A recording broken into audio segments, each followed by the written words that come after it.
Chris Godinez, licensed professional counselor, also the host of We Need to Talk on every Sunday at noon, and then I post this up to social media. This video is for educational and informational purposes only. The views and opinions stated herein are mine and mine alone. They do not represent the ACA, the APA, or any other damn therapist for that matter. Boom, shakalaka done. I'd like to thank my sponsor, BetterHelp, BetterHelp, BetterHelp.com/Chris Godinez. They're an online therapy company. They are international. They have 40,000 therapists working for them. I've got great feedback from people using them. So thank you, betterhelp.com/Chris Godinez. Okay. So going into today's topic, current event, it's all kind of related. So last week, the U.S. got hit by Helene very badly. Asheville has been wiped out. They spoke to survivors that did not evacuate, and psychologists are now getting together and trying to study why. So let's talk about magic thinking. So this article was in USA Today. Hey guys, this article was in USA Today. It's called Life-Threatening Milton Forecast to Become Hurricane Target Battered Florida Updates. Okay, no, that's not the one I was looking for, but Milton is also coming, so we need to talk about that. Okay, Helene stirs soul-searching regret over unheeded warnings. Okay, and this was in the Associated Press. I think it was also on CNN. So basically, let's see if I can find the quote because it just blew my mind. So they were getting red flags. They were getting, warnings, urgent, life-threatening, catastrophic, describing the impending perils as far inland as the mountains of North Carolina and Tennessee. Smartphones buzzed with repeated push alerts of flash floods and dangerous winds. They just ignored it. And the question is, why? So when they talked to people, what they said was, I didn't realize how bad it was going to be. I couldn't imagine it being like a war zone. I couldn't imagine, I'd never gone through it. So apparently I had to go through it in order to know what it was like. Guys, please listen to me now. Do not ignore evacuation warnings. I don't need to go through I've never been through a hurricane, but I'll tell you what, if I get an alert from the National Weather Service and they say urgent, dire, floods of 100-year floods, which is what hit Asheville, I'm going to get the freaking hell out of there. I don't need to experience it. I also saw another guy on TikTok had his camera out and he was like, oh, they're saying it's going to be a flash flood, but I don't believe them. Okay, this is not Santa Claus, guys. This is not something you need to believe in. This is what's going to happen. So when the NOAA says there's going to be a flash flood, get your happy ass out of there. So he's sitting there filming and here comes the flash flood and he had to climb a tree to save his life. And I'm like, y'all are special kind of stupid, aren't you? Seriously. And this whole thing, multiple people had said, well, I'd never experienced it, so I didn't believe it. Well, listen, I've never experienced a hurricane. I freaking believe it. I've seen the after effects. It's so dumb. So what is this? This is magic thinking. That is magic thinking at its finest. Well, I haven't experienced it, therefore it doesn't exist. If the monster can't see me, if I can't see the monster can't see me. That is what little kids do. Let me put this in some way that you might be able to understand. Why do you think firefighters look in closets when they know there are children in the house that they have to evacuate? Because kids, in their magic thinking, think that if they go hide from the fire underneath the bed, in the closets, etc., that they'll be safe. It's the same damn thinking. So all of these people who chose not to heed the warnings, who were like, well, I've never experienced it. Oh, it couldn't be that bad. Well, if I don't see it, it doesn't see me. They were all engaging in letting their inner child run the show. And for a lot of them, it killed them. And it makes me angry. Why? Because the deaths were preventable in many, many cases. The sheriff's department basically said, if you're going to write this one out, please, in an indelible ink, write your name and your age on your arm so we can identify you when we find your body. They're not kidding around. This, I don't think people use logic and critical thinking. Milton is coming for Florida. It's going to hit the Tampa area. If you are in the Tampa area, for the love of God and all that's holy, get to higher ground. Get away from it. Get away from trees. That's what killed the mother and the two babies in Georgia. It just, oh my God, preventable deaths just make me sad. And because I get sad, I get angry because it was preventable. So, okay. So here's the magic thinking. I haven't experienced it, therefore it doesn't exist. You don't need to experience it for it to exist. I've never been through a typhoon. I know they exist. I've seen them on TV. I've never had to, oh no, I did go through a tornado, but I hid. So that was good in, lower ground. But before that, it's like I'd never been through a tornado. I was in Austin. God, when was that? That was before the pandemic. And there were 3 tornadoes that landed around Austin, and it did sound like a freight train coming. And so, you got to where you were safe, interior of the building, et cetera, et cetera, et cetera. I just, you're not out in the middle of the street looking at it. You're going somewhere where you can protect yourself. So this lack of logic and critical thinking, and the fact that the inner child was absolutely running the show, blows my mind. So let's take this a step further, since we're on the topic of mistaken thoughts, mistaken beliefs. Change your thoughts, change your life. This is a prime example of why you cannot allow the inner child to run the show. It is going to steer you wrong. God love them, because they don't have the experience, because the inner child is going to make impulsive, non-logical decisions, such as hiding in a closet when there's a fire in the house, hiding under the bed when there's a fire in the house, deciding to write out a category 4 hurricane when there's a previous history of flooding. Dog face banana patch. Okay, so there is that. Now, let's take this out to another illogical thought process that people are seemingly having. So the longshoremen were threatening to strike. Every single Costco in my neighborhood was decimated from toilet paper, paper towels, feminine products, etc. And I'm like, what the, are you gonna eat it? What are you doing? Plus the fact toilet paper, paper towels, etc. are produced domestically, so that would not affect the longshore strike. But they decided not to strike. So then the big question among psychologists is why? Why do people do this? I think it's generational trauma, and here's why. My dad was born in 1921. He was about 8 years old when the stock market crashed and the depression started. So there was lack and scarcity like nobody's business. Now, we're talking generations down the line, okay? Like 3rd, 4th generation from that. But if you notice, every time there's an emergency, like the pandemic or like the longshoremen, people panic and they go out and they buy toilet paper and paper towel and this and that and the other thing. I think it's generational trauma. I honest to God do. I think my dad's that generation, those 8 and 9-year-olds that grew up during the Depression, have passed on that panic, that anxiety, that fear, that lack, that scarcity, and it keeps getting passed from generation to generation to generation. Now is the time to break that generational curse. How about it? Let's all just get together and be like, nope, not going to participate. Nope, I'm going to work on my inner child. Nope, we're not doing that. Hey, this is my dad's issue, not mine, or my grandfather's, or my great-grandfather's, or my great-great-grandfather's. It makes no sense. Tip number 1, if you're in a situation like a pandemic or a strike or whatever, what you're going to want more than toilet paper is canned goods. You're going to want water. You're going to want canned goods. You're going to want dog food. You're going to want cat food, whatever, animals you have. Though you want to make sure that the hierarchy of needs is taken care of. Toilet paper is not on the hierarchy of needs. And if you run out of toilet paper, y'all got coffee filters. Jesus H. Montgomery. Seriously here, people.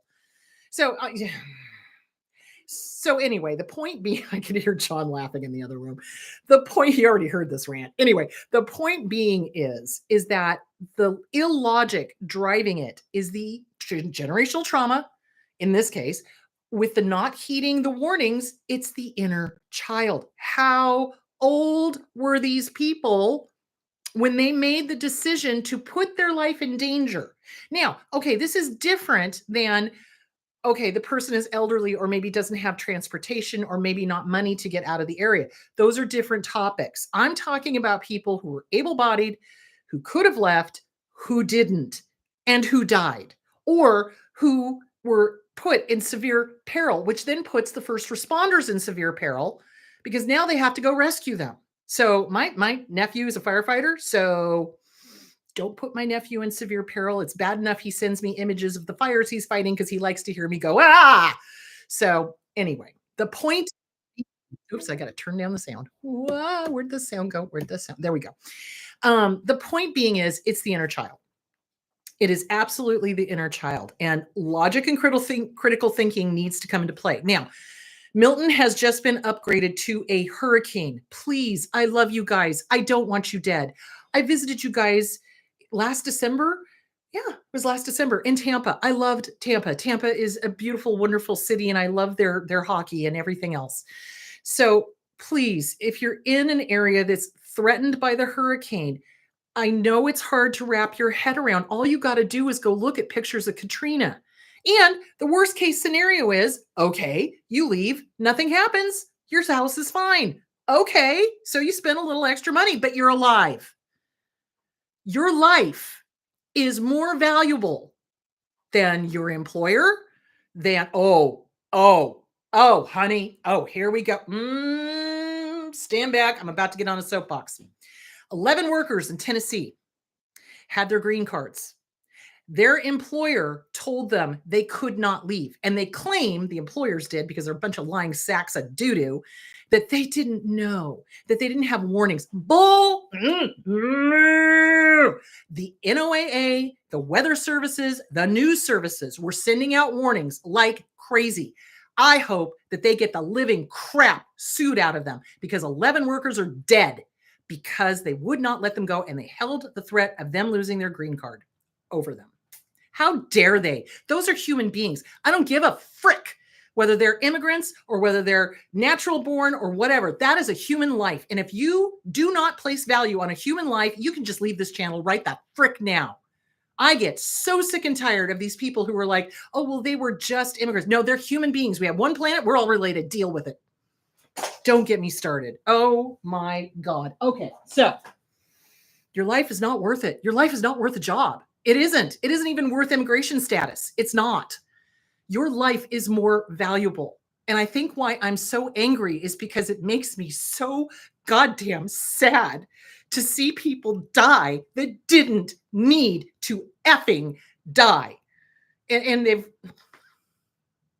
there was a quote from a mom who asked one of the guys, one of the grandparents, or he was like a grandparent to her child. He was a restaurant owner in the outer islands of Florida.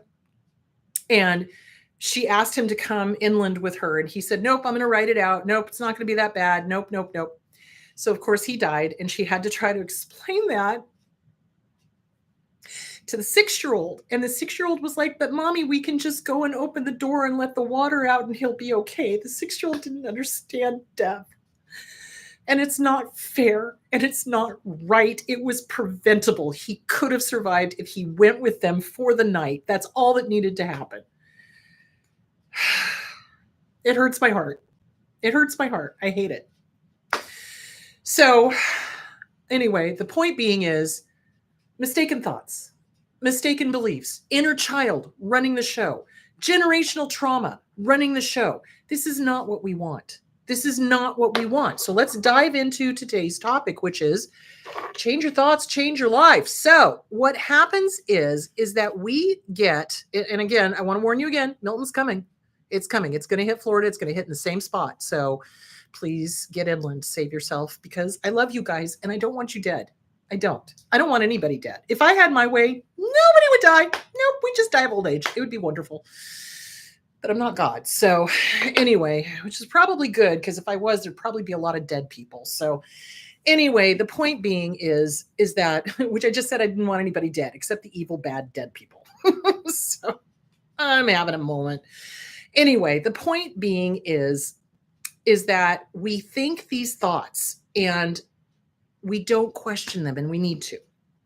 So when we are healing, when we are working on ourselves, we are often shocked to discover that we have a whole bunch of mistaken thoughts and mistaken beliefs and an inner dialogue that is just freaking vicious. I mean, astronomically vicious. And then we don't understand why our lives are not going well, right? So when we start working on ourselves, it really will behoove you to get with a goddamn good trauma therapist that is going to start confronting the mistaken thoughts, the mistaken beliefs, the mistaken inner dialogue, that inner critic, that one that's constantly a negative Nelly. Okay. So what often happens is we damn ourselves all the time and we don't even realize it. So pretty much everyone has a internal dialogue. Now there are some people reportedly that don't. So maybe they don't have that particular problem. I have yet to come across somebody that didn't actually have an inner dialogue. So if you have an inner dialogue going, you should have it be the cheerleader, and it should be kind and courteous and sweet and gentle and, you know, loving and patient and everything else. The internal nastiness, the internal critic is the one that is impatient, nasty, vicious, mean, vindictive to us, not to anybody else, just to us, that likes to play the greatest hits of what you did wrong in 1994. You know what I'm saying? I mean, it just starts up. And if the therapist you're working with is not talking about that internal dialogue, they should be. And if they don't know what I'm talking about, then you need to fire them and find someone who does. So changing your thoughts does change your life. And here's a great example. How many times have we woken up in the morning and gone, oh my God, today is going to suck ass? And it did. And then you couldn't understand why your day was so horrible. How we think things is how the subconscious latches onto it and makes it happen. Like, I'm not kidding you. So if you're sitting there and you're going through your day and all of a sudden you start feeling really awful about yourself, you need to take a deep breath and stop. And you need to go, what was I just thinking? What was the thought I just had? Was I nice to myself, or did I just pull out the greatest hits of everything I did wrong in 1989? You know, I mean, that's what you really got to focus in on. It's like, what were you thinking? What was the last thought that you remember? Now, the interesting thing of it is when you first start doing this, you're not going to remember what you were thinking. You just know that you feel like crap. Isn't that weird? That is so weird. But that's our subconscious. That is the way our brains work. Now, why do we do that? Why do we pull up every single rotten thing that's ever happened? Well, there's a couple of things going on. One, it's a learned behavior. If you were raised in a family that was dysfunctional and toxic, what is their favorite topic? Everything that's going wrong. Everything that's going wrong. They don't want to hear what's happy. They don't want to hear what's good. They're very stingy with praise, if ever. Love is conditional, okay? And so we learn that how we are spoken to as children becomes our inner dialogue. I know. So again, I'm going to give a great personal example, and I have no idea where my books are. Wait, hold on. Hold, please. All right. Mayday. Whoa. Here we go. All right. In my book, What's Wrong with Your Dad? I was walking down the street. I was about 18 years old. I tripped and I fell. And I loudly heard in my head my dad calling me stupid. And I went, what the frick was? And I realized that I had incorporated his nasty talk to me as my own. That's what we do as kids. Okay. So as soon as I was able to identify, oh, that's not even me. Who are you? And what are you doing in my head? You know what I'm saying? You got to evict it. You've got to evict it. And you've got to start separating out. Is this me or is this my dad? Now, the other thing that would happen is my mom hated men because huge history. She was raped by her step grandfather, hated my dad, hated men, hated her first husband who was a pedophile, et cetera, et cetera, et cetera. So she would constantly say, I hate men, I hate men, I hate men. Well, I found myself hearing that in my head. And I was like, whoa, whoa, put the brakes on that one. No, that's not even my thought. That is my mother's thought. The I'm stupid is my dad's thought. The I hate men is my mom's thought. I don't need either one of you. Thank you for playing. Please go pound sand. And when I say go pound sand, I mean, you know what I mean. So you've got to really evict whatever those thoughts are. And a lot of people, when they start working on it, they cannot identify where it came from. That's okay. You don't necessarily need to. All you need to know is it felt like doo doo when it happened. Good enough. Okay. We're not going for perfection here. We're going for the middle ground. Good enough. So if you can go, oh, I suddenly felt like crap. What was that about? What was I thinking? What was I feeling? Whose voice is that? Is that really my thought? I'm not sure. Well, all I know is I don't like the way I feel. So what can I do? You counter it. So however you're feeling, if there's shame bubbling up, even if you don't know that it's shame, you just kind of, I feel icky. You know what? It's okay for me to feel okay. It's okay for me to like myself. It's okay. You start giving yourself permission. Do you see where I'm going with that? So, baby steps, positive regard, positive self-regard. Practice it in the mirror. Hi, good to see you. Have a great day. I give you permission to like yourself. I give you permission to have fun. I give you permission to rest. I give you permission to do self-care. I give you whatever it is you're working on. Because a lot of us have these thoughts about all of those topics that are negative and nasty and vicious. And, well, you can't do that. Yeah, I can. Watch me. Watch me do self-care. Watch me like myself. Watch me. You have no power here. Bye-bye. Do you see where I'm going with that?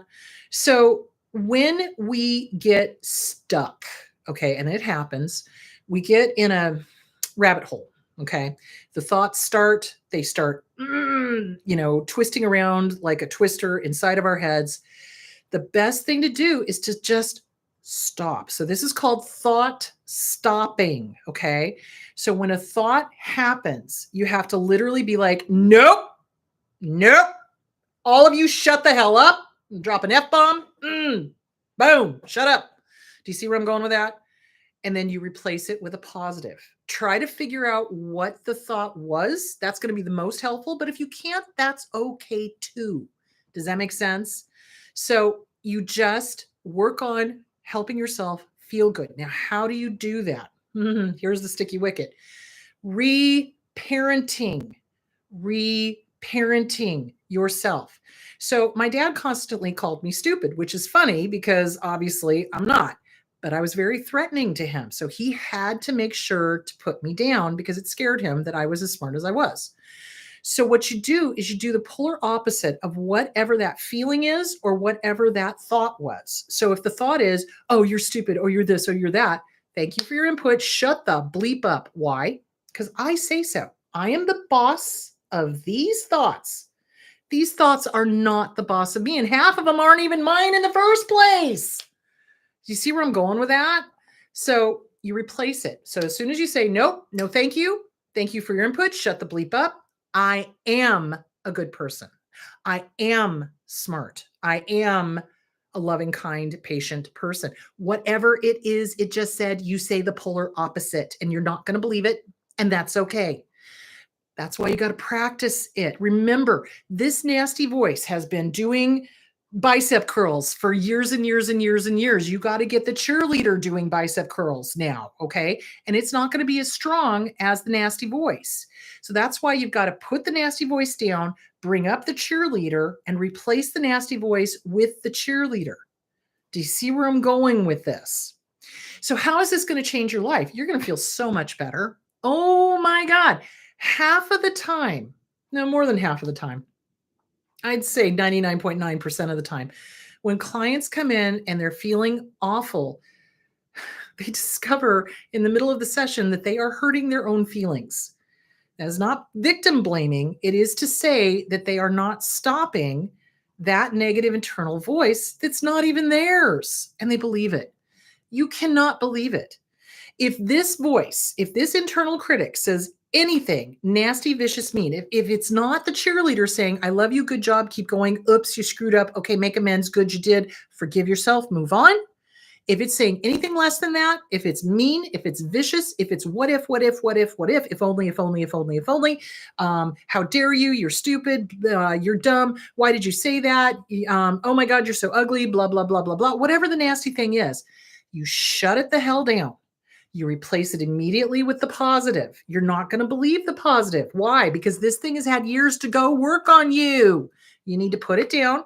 You need to strengthen that cheerleader. And it's going to feel uncomfortable. So when I recommend mirror work to people, sometimes sometimes they take to it like ducks to water, which is, I'm like, oh, thank you, Jesus. Sometimes they don't. Sometimes they come back and they're like, oh, it's so uncomfortable to look at myself. I look just like my abuser, or I look just like my other parent, or I look just like whatever, or I don't like the way I look. And then I tell them, here's going to really blow your mind. When you look in the mirror and you don't like what you see, it's not because of what you're seeing, because you are beautiful. You don't like what you're hearing because it's what you're telling yourself. And that's usually when they either go, screw you, Chris, or they go, mind blown. So when we look in the mirror and we don't like what we see, it's not what we see that we don't like. It's what we tell ourselves. And it's usually the inner critic, and it's not even ours. You know, I mean, again, when I was in third grade, my dad was telling me I was fat. I look back at pictures of me in third grade. I'm like, damn, I wish I was that fat now. Jesus Christ. You know what I'm saying? You cannot trust your abuser. And unfortunately, your abuser has become your inner critic. You gotta shut that biatch down. You just do, because it's a liar. If it's babbling, it's a liar, just like an abuser. If the abuser's lips are moving, they're lying. Does that make sense? So, okay. So it changes your life doing this. Why? Because the negative thoughts get less and less and less, and the positive thoughts get more and more and more. And pretty soon, you're no longer waking up going, oh, today's going to suck ass. And then it does. You're waking up with gratitude. Huge, important thing. Gratitude, not just for addicts anymore. Seriously, it's like gratitude is for everybody. Gratitude is for everybody. What are you grateful for? I am grateful for my husband and my house and my dogs because they make me happy, you know? So I'm grateful for that. No complaints, you know?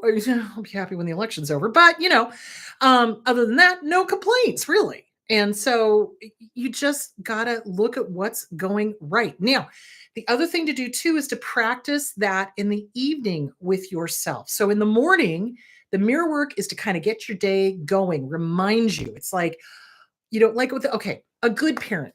When a good parent sees their kids, they are so excited. Like seriously, I feel sorry for my nieces and nephews and my great nieces and nephews, because when I see them, I'm always like, oh my God, it's you, and they're always like, just stop, you're embarrassing me. But you look at yourself with that kind of excitement. It's like, oh my God, it's you. Happy morning. Good morning. Have a great day. So now you've told your subconscious you want a good day and you're happy. What the hell? How's that going to be? And so your subconscious goes, okay, kids, they want a great day. Let's make it a great day. Okay. Okay. Good job. And you go about your day, and it's better than it was on the day that you went, oh my God, today's going to suck ass. Because your subconscious on those days goes, okay, they want a shitty day. Let's make it a shitty day. And it is. And you don't want that. So part of why we get stuck in that negative, nasty thinking is it's learned, right? The other part of it is intentional sabotage. Let's talk about that. When we come from a family that is negative, nasty, and that's all they talk about, you learn very quickly never to be happy unless the abuser wants it. And then it's only so much. So you learn very quickly never to be self-accepting, joyous, thrilled, whatever. That's why in the evening, when you do these exercises, it's important to remind yourself what you did right. So you're going to come back to the mirror, same excitement, same joy. Hi, good to see you. Hey, here's 3 things you did right today. And honestly, with depression, sometimes the 3 things you did right is you got up out of bed, you took a shower, and you fed yourself. Good job. That's what you want. Don't make yourself wrong. So oftentimes we judge ourselves super harshly. And it's like, well, but I should be doing more. I could be doing more. I would be doing coulda, shoulda, woulda is a mental mind bleep. Okay. Like it's like it's not, it's a mind bleep. Don't do it because it's just there to make you feel like doo doo. Seriously. So if you hear coulda, shoulda, woulda, you got to be like, whoa, thank you for your input. Coulda, shoulda, woulda, go pound sand. I am not playing. But bye. I didn't, I couldn't, I wouldn't. There we go. Let it go. We do what we can. So last week, somebody had a question about if only, if only, if only. Well, yeah, we all have that. And it is the way it is. So this is a little bit of reality therapy I'm throwing at you here. It is what it is. We can't change what has already happened. We can only move forward and do things differently from this moment on, and that is it. So, but abusers are very much into punitive. Abusers are very much into, let me rub your nose in this. Let me make sure you're shamed. Let me make sure that you're feeling bad about yourself, et cetera, et cetera, et cetera. And they do that enough, and that becomes our modus operandi. Does that make sense? So we sabotage sometimes because we're afraid of feeling good. So just like I know, just like we're afraid of feeling bad, just like we're afraid of never stopping crying or never stopping being angry or any of that, we're also afraid of the good stuff because we're not used to it, because we don't know how to deal with that, because we're like, oh my God, what is that going to feel like? And when's the other shoe going to drop? I think that's the big thing, is that we keep waiting for the other shoe to drop. There is no other shoe. In a lot of cases, now that we're adults, now that we're away from the abusers, if it was family of origin, or we're away from the romantic partner that was abusive, there is no other shoe. They do not wield that kind of power. They think they do, they don't. And in a lot of cases, the abusers are dead and the abusers are living in our head.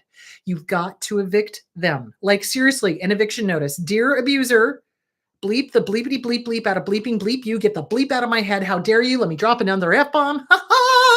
Go screw yourself. Go pound sand. Get out of my head. You don't get to live up here rent free one more second. Trot it out to the barbecue. Read it out loud once. Burn it. Let it go. So here's my challenge to you. For 2 weeks, I want you to pay attention to what you are thinking. What are you feeling? Can you identify what makes you feel like doo doo? Can you identify whose voice that is and whose needs to get that goodbye letter? Dear mom, dear dad, dear abuser, you don't get to live in my head rent free anymore. Get out. I'm not putting up with it. Nope. I refuse. I refuse. Not doing it. Have fun. Bye-bye. Go bug somebody else, and burn it. Do you see where I'm going with that? So for 2 weeks, I want you to get up in the morning, do the mirror work, look in the mirror. Hi, good to see you. Have a great day. I give you permission to be happy. I give you permission to have all the emotions. There are no bad emotions. There's just emotions. It's what we do with them that make them helpful or hurtful. So I give you permission to be a human being. I give you permission. It's okay. I give you permission to let go of perfect pictures. You're not going to do this perfectly, guys. You're not. You're not. You're not. And it's okay. It's okay. So the perfection stuff is also stuff that we learned from our abuser, because we had to be perfect so that we didn't get punished. Because a narcissist cannot handle anybody being less than perfect around them, because it reminds them that they're less than perfect, especially if we are their progeny. Okay, let's see. Was there anything else I was going to hit on with that? Oh, good Lord, I've gone over. So, okay, let me just wrap this up and then we'll get to the questions. How we think things is how it turns out. So we basically, how we say things and what we say to ourselves, the subconscious will latch onto and make sure it happens, because that thinks that that's what we want. Remember, the amygdala, who tries to keep us safe from danger, is stupid. 3 O's, stupid. So it can't tell the difference between past, present, future.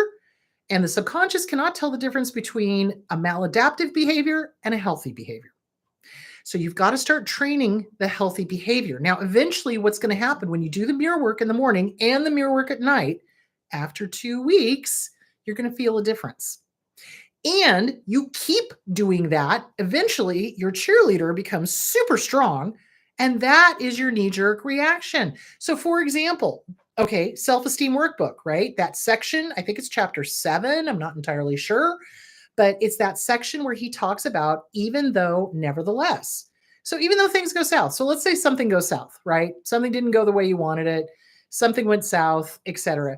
Even though it didn't turn out the way I wanted it, nevertheless, I still love myself and I still have value. Instead of going down the whole, oh my God, you're so stupid. Why did you do that? Why did you da da da da da da da da da? Does that make sense? So you want the cheerleader to become the go-to reaction, not the inner critic. If you can identify what those voices are, or who those voices are, or what they're saying, what phrases belong to who, that's really good work. That'll help a lot. If you can't, it's enough to know you just had a thought that felt like doo doo. Okay, I'm going to counter it. You know what? I am a good person. I deserve to be happy. It's okay. It's okay for me to be happy. It's okay for me to have emotions. It's okay for me to cry. It's okay for me to be angry. That's another one a lot of people have a hard time with, is being angry with their abuser. Why? Because how many abusers say, I'll give you something to be angry about? They don't allow us to have healthy, righteous anger towards something that they did to us. So now that you're an adult and you're away from them, write and burn those righteously angry letters. Get them out of your head. You have a right to be pissed off at your abuser. You do. You don't want to unpack your bags and live there, but you have a right to get it out. Okay. So, all right. I think that is what I wanted to cover today. Next week, we're going to talk about toxic positivity. Oh my God, a little bit of guru stuff, a little toxic positivity. I want to talk about what to watch out for, because there's this whole movement about, I just am not going to think about that. And that's not good either. So we're going to talk about why. So we're going to talk about toxic positivity next time. So let's get to the questions. There we go. Okay. How does a narcissist parent react when they find out their adult child had a life-changing event or achievement, but the narc was never told and they accidentally see or hear about it through a third party?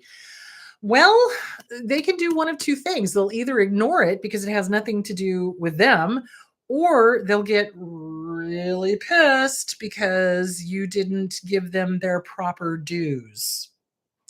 So when I entered my master's program, I did not tell anybody I was going to classes. I didn't want it ruined. I was very hesitant to invite my mother to my graduation because she tried to ruin my BA graduation, my Bachelor of Arts graduation. She had never gone to college. She got, I think, maybe a year or two of community college, but she never got a degree. And she was very jealous. And her mother was a narcissist. So I dig where that was coming from. But at my Bachelor of Arts graduation, she picked a fight with me over my swearing. Have we met? You guys know I talk like a well-educated sailor. I do. And she knew that. But she picked that moment afterwards, the party, in front of people, in front of my boyfriend, to start an argument. And I couldn't at the time. I was like, what the frick is this about? But then as I was progressing through therapy, it was like, oh, she was jealous. She was jealous and she didn't know what to do with it. So when I went to graduate, I invited her, but I told my sister, I said, if she starts anything, I am turning around and walking out and she can find her own way to the airport. So, because I'm not putting up with that stuff anymore. So, narcissists, when she found out I was in college, she was actually very proud of me. And by that time, her mother had died and my dad had died. So she was a very different person from who I grew up with. Thank God.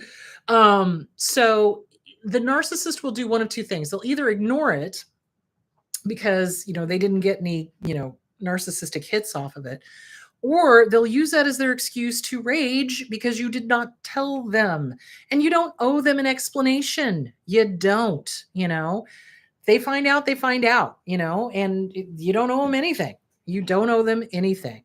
So why did you tell me? For this very reason. Have a nice day. Have the day you deserve. Seriously. I mean, you don't owe them anything. So yeah, they can do one of two things. So just be aware, be prepared. Can narcissistic abuse cause a child to become neurodivergent? No. Neurodivergence is a brain, not chemistry, but it's a brain structure thing. So, no, it cannot cause a child to become neurodivergent. So, it's a brain structure slash brain chemistry kind of combination. And neither can abuse cause a child to become a narcissist. Now, nature nurture, the basic nature of the brain is set up, and nurture can either push the person over the edge or pull them back from the edge. 100%. But you don't have to be neurodivergent for that to happen. It can happen to other people without neurodivergence. So neurodivergence is a brain structure, brain chemistry combination issue. I am not a doctor. I do not play one on TV. I seriously, if you want more information, I would go to Mayo Clinic and look up Mayo Clinic neurodivergence. And there should be tons of articles from the Mayo Clinic on neurodivergence that will answer your question way better than I can. So that's what I suggest. Let's see if I answered that. Okay, hold on. Doot. Okay. I often see children who were neurodivergent and a majority of the parents had abused them. Well, there seems to be, and I don't know whether it's we have better medical care than we did when I was growing up. I know that there were neurodivergent kids when I was growing up, but they just weren't, it just wasn't dealt with. They were shoved into these special ed classes, and the rest of the population never got to see them or be with them or play with them or anything else. So I don't know. I don't know if there's necessarily a certain, it's just talked about more.